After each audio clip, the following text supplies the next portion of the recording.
L'organisation des élections présidentielles et législatives au Mali font partie des préoccupations majeures de la CEDEAO.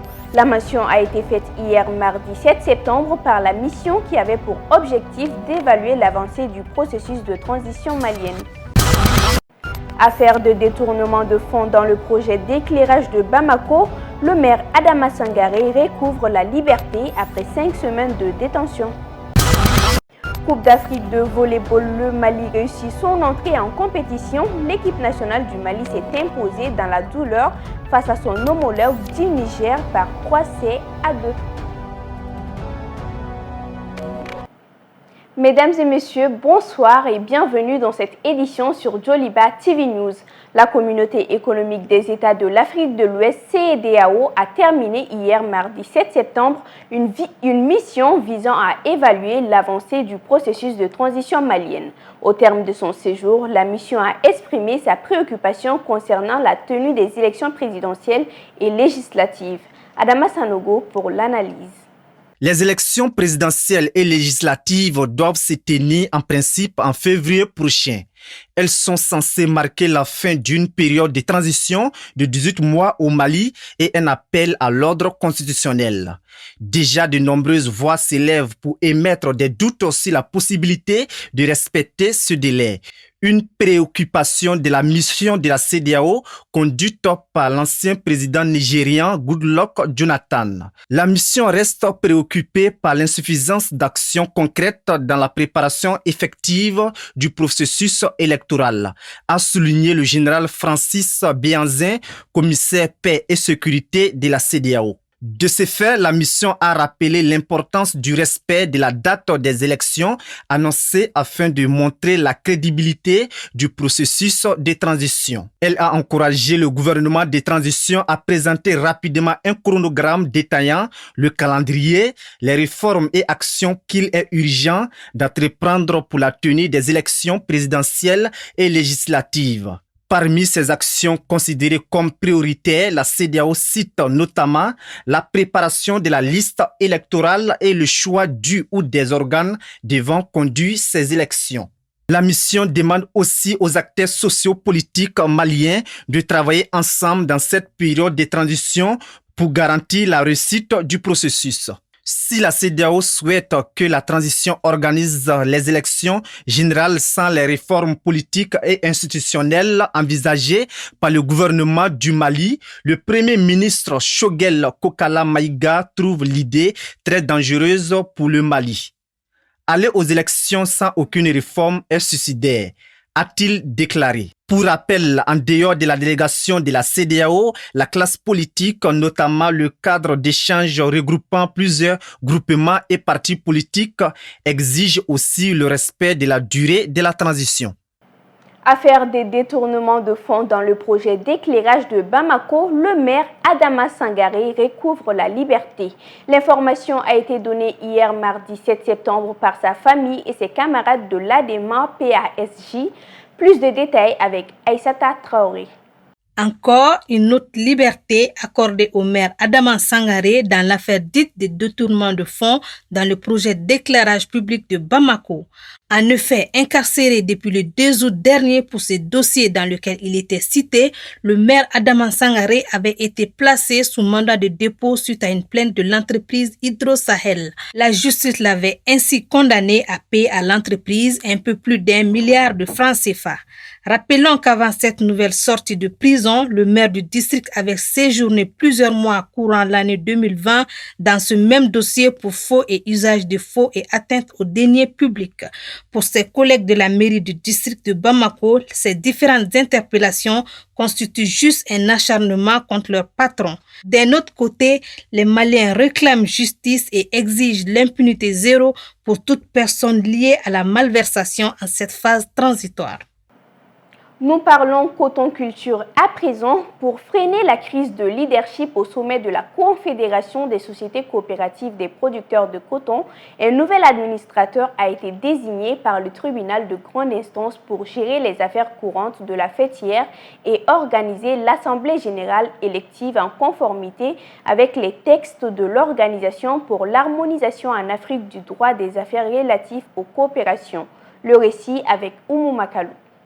À l'issue des élections entre les deux adversaires, Bakary Togola et Bakary Koné, c'est Bakary Koné qui avait triomphé avec 13 voix contre 7 pour son adversaire. Dès lors, la tension entre les deux partis ne cessait d'escalader.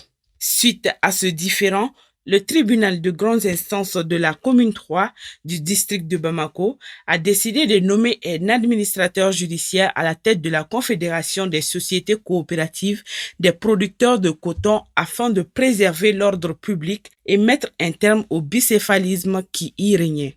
Cette décision est saluée par le monde paysan dans son ensemble. La preuve, la semaine dernière, un meeting géant a été organisé à Koutchala et mis un terme à la confusion créée par les camps de Bakary Koné et Bakary Togola, qui réclamaient chacun la présidence de la Confédération des sociétés coopératives des producteurs de coton. Quand on tient au terme de la lettre du ministère de la Santé et du Développement social dont relèvent les sociétés coopératives en date du 6 juillet 2021, ni l'un ni l'autre camp n'est légitime. Mais contre toute attente, les paysans ont appris par voie de presse la tenue d'une assemblée élective à Bamako pour mettre en place un nouveau président de la Confédération en piétinant les textes de l'ORADA régissant les organisations coopératives. En attendant de connaître le contenu de l'ordonnance gracieuse, des sources précisent que le nouveau patron de la Confédération des sociétés coopératives des producteurs de coton relèvera expressément du tribunal de la commune 3. Il s'agit de Souleymane Fomba, un juriste spécialiste des sociétés coopératives. Selon un huissier, la décision a été notifiée aux deux Bakary, Koné et Togola qui revendiquent chacun la présidence de l'organisation paysanne. Inauguré un mardi 21 septembre 2010 à la veille des festivités du cinquantenaire de l'indépendance du Mali, la cité administrative de Bamako est l'image du jour, constituée d'un ensemble de 22 immeubles financés par la Libye à hauteur de 53 milliards de francs CFA, soit 80 millions d'euros, et destinée à accueillir les services de la primature des ministères et des plus grandes administrations centrales du Mali. La cité administrative de Bamako porte le nom du guide libyen Mouammar Kadhafi. Les autorités du Mali ont décidé de la baptiser ainsi afin de rendre hommage à Mouammar Kadhafi, l'ex-président libyen, qui avait beaucoup d'amitié pour le peuple malien, dit-on. Un mot de culture dans cette édition, le Mali intègre officiellement le concours Miss Littérature, un événement national et international qui promeut la beauté intelligente des jeunes filles. Le Mali adhère à ce concours grâce à la désignation de Safiatou Fofana comme responsable pays pour l'organisation de la phase nationale. Youssouf Koné. Le concours Miss Littérature est une compétition littéraire qui met en exergue la beauté des jeunes filles, non pas leur beauté physique, mais leur beauté intelligente. Initié en 2016 au Bénin par l'écrivaine journaliste béninoise Carmen Fifame Toundonou, le concours Miss Littérature promeut les capacités intellectuelles en littérature des jeunes filles âgées de 18 à 24 ans. Le Mali s'invite désormais dans cette compétition suite à la désignation de Safiatou Fofana, directrice des éditions Sawa, membre des commissions d'organisation de la rentrée littéraire du Mali et des 72 heures du livre de Conakry, comme responsable pays chargé de l'organisation de Miss Littérature Mali. Dans une correspondance envoyée le 30 août 2021, la présidente du comité d'organisation de Miss Littérature basée à Cotonou au Bénin a notifié la désignation de Safiatou Fofana comme responsable pays de Miss Littérature Mali. Elle est désormais mandatée pour organiser le concours national. J'ai l'honneur de vous notifier votre désignation comme responsable pays du concours Miss Littérature pour le Mali. À ce titre, mandat vous est donné de concert avec le comité d'organisation que je dirige au Bénin d'organiser toutes les manifestations nationales du concours Miss Littérature dans ce pays, indique Carmen Fifame Toundonou, la présidente du concours dans sa missive. La présidente du concours assure, en retour à la responsable pays, de l'assistante du comité qu'elle dirige pour le volet intellectuel de l'organisation du concours, ainsi que la prise en charge des autres phases non nationales du concours. Dans sa correspondance, la présidente indique que le concours national est organisé le 30 décembre de chaque année paire au plus tard. La présélection de la phase nationale se déroule en deux phases. Une phase écrite sous anonymat portant sur une nouvelle d'un écrivain africain mise à la disposition des candidates. Une phase orale portant sur des questions de connaissance de la littérature nationale, africaine et mondiale. En prélude, le responsable pays met en place un jury de sélection composé de 3 à 5 personnalités du monde littéraire et culturel du pays. Les candidates sélectionnées bénéficient des ateliers de lecture et d'écriture. Au terme de la compétition nationale, les 2 dauphines présentent un projet de nouvelle individuelle sur un thème de leur choix. Après une phase nationale organisée tous les 2 ans, la meilleure nationale prend part à la phase internationale organisée tous les 3 ans à Cotonou au Bénin pour la couronne continentale. Les filles, à vos marques donc. Une autre information culture moins heureuse, l'animateur, journaliste et producteur camerounais Amobe Mevengue est décédé ce mercredi 8 septembre 2021 à l'âge de 53 ans. Né au Cameroun en 1968, Amobe Mevengue arrive en France à l'âge de 5 ans. Détenteur d'un DEUG en communication et d'une licence d'études cinématographiques, il a également effectué des études au Conservatoire libre du cinéma français de Paris, promotion 92-94. Au cours de sa carrière, il a travaillé pour plusieurs radios africaines et antillaises comme Tabala FM, Tropique FM, Média Tropical. Certaines des émissions qu'il a produites ou présentées sont entre autres Plein Sud sur RFI à partir de 1994 ou encore L'Affiche sur France 24 depuis 2010. Toutes nos condoléances à la famille éplorée. À présent, l'actualité internationale avec Aminata Traoré. Les Marocains commencent à voter pour des élections générales qui devraient déterminer l'avenir du parti islamiste PJD au pouvoir depuis une décennie. Les bureaux de vote ont ouvert à 8h locales, 7h GMT et fermeront à 19h, 18h GMT. Comme vous le savez, la femme au foyer marocaine a des tâches ménagères à effectuer chez elle. La raison pour laquelle je suis venue si tôt le matin pour voter est pour minimiser le contact avec les gens.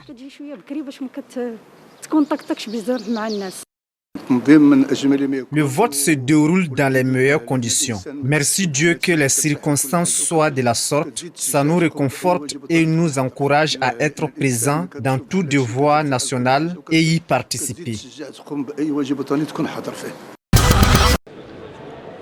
Partis civils et avocats au procès des attentats du 13 novembre 2015 entament la première journée d'audience avec des attentes variées, que Salah Abdeslam apporte certaines réponses pour certains ou simplement remettre de la dignité de l'humanité et un petit peu de hauteur de vue pour d'autres. Donc aujourd'hui, nous répondons aux attaques qui ont été perpétrées sur le sol français. Ce qui est important, d'après moi, c'est de faire de la pédagogie, de dire que le procès n'apportera pas toutes les réponses et ne répondra pas à toutes les attentes des parties civiles, peut-être de certaines parties civiles. Donc il faut bien expliquer le sens du procès. Ce procès a pour objet de déterminer la culpabilité ou l'innocence des 20 hommes qui seront jugés par la cour d'assises. Elles attendent que certaines réponses puissent être apportées de Salah Abdeslam, mais d'autres personnes qui sont aujourd'hui renvoyées. Ça n'est pas simplement le procès de Salah Abdeslam, c'est le procès d'un certain nombre d'accusés. Et ce que nous voulons, c'est essayer de comprendre ces actes. Et évidemment, les familles seront très attentives.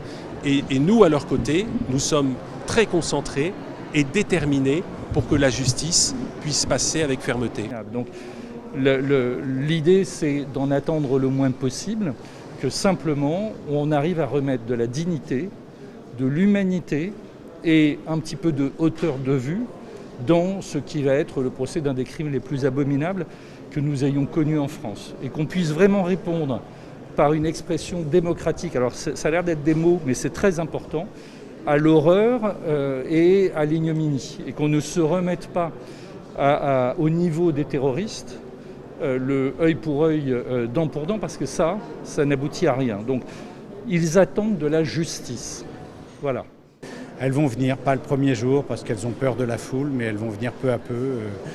D'abord parce qu'elles vont être entendues par la cour d'assises et ensuite parce qu'elles veulent voir comment ça se passe. On a assisté en 2020 à d'autres procès terroristes où les avocats de la défense étaient agressifs, étaient virulents. Personnellement, je me suis même fait agresser dans le procès Reda Cricket. par son avocate. Et ça, c'est pas digne.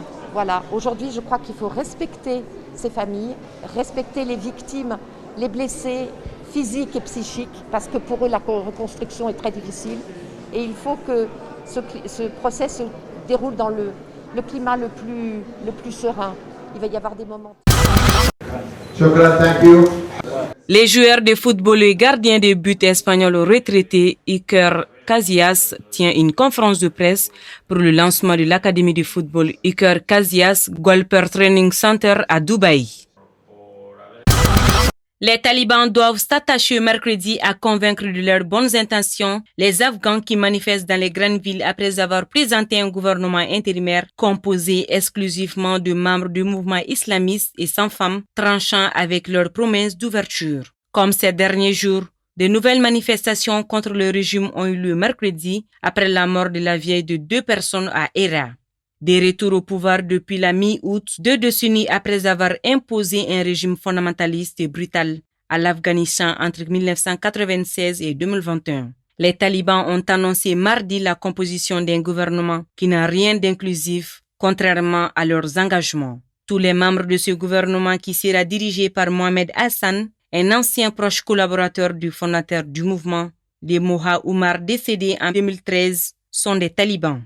Et presque tout appartiennent à l'ethnie Pachtoun. Les États-Unis ont relevé l'absence des femmes et se sont dit préoccupés par les affiliations et les antécédents de certains de ces individus, même s'ils jugeront sur les actes. Lors de leur premier passage au pouvoir, les islamistes avaient bafoué les droits des femmes qui étaient quasiment exclus de l'espace public. Nombre d'Afghans et de la communauté internationale craignent qu'il en soit une nouvelle fois de même. Pramila Paten, responsable d'ONU Femmes, l'agence créée pour promouvoir la parité et l'autonomisation des femmes, a ainsi estimé que leur absence de ce gouvernement faisait douter de récents engagements à protéger et à respecter les droits des Afghans. Par ailleurs, les talibans invitent le nouveau gouvernement afghan à faire respecter la charia et tout faire pour éradiquer la pauvreté et le chômage. Ravagée par des décennies de conflits, l'économie afghane est en reste, privée d'une aide internationale dont elle dépend et qui a été largement gelée. Je vous en parlais tantôt. Pour son entrée en lice au championnat d'Afrique de volley-ball le mardi 7 septembre, l'équipe nationale du Mali s'est imposée dans la douleur face à son homologue du Niger par 3-2. Amadou Tolo revient sur cette rencontre. Le coup d'envoi de l'édition 2021 du championnat d'Afrique des nations de volley-ball a été donné hier au Rwanda. Pour sa première participation à cette compétition continentale, l'équipe nationale du Mali a dominé son homologue du Niger 3-2.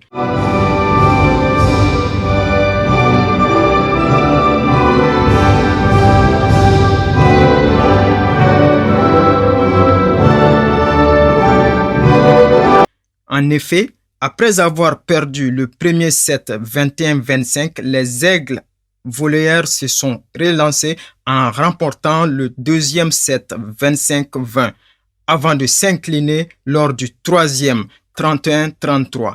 Très motivés à représenter dignement les couleurs de la nation, les volleyeurs maliens remportent le quatrième set 26-24. Puis, lors du cinquième set, les Aigles s'imposent 15-12. Comme l'avait souligné l'entraîneur adjoint des Aigles, Ibrahima Wadjidje, pour une première participation à cette Coupe d'Afrique des Nations, l'objectif est de représenter dignement le Mali.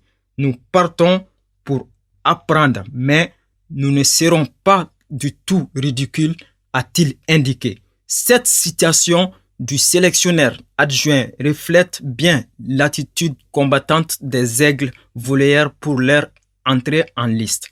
Notons que l'équipe nationale du Mali évolue dans le groupe C en compagnie du Cameroun, de la RD Congo et du Niger.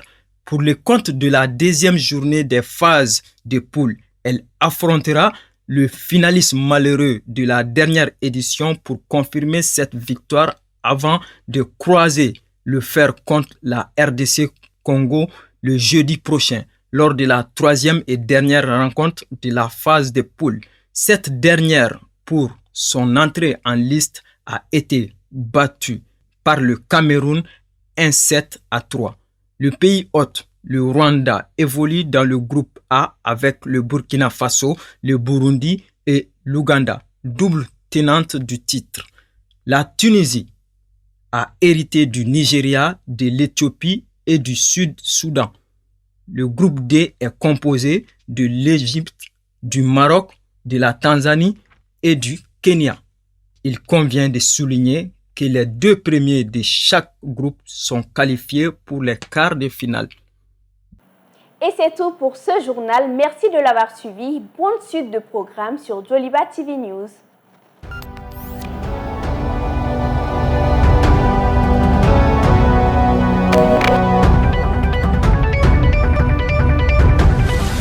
Joliba Evening News.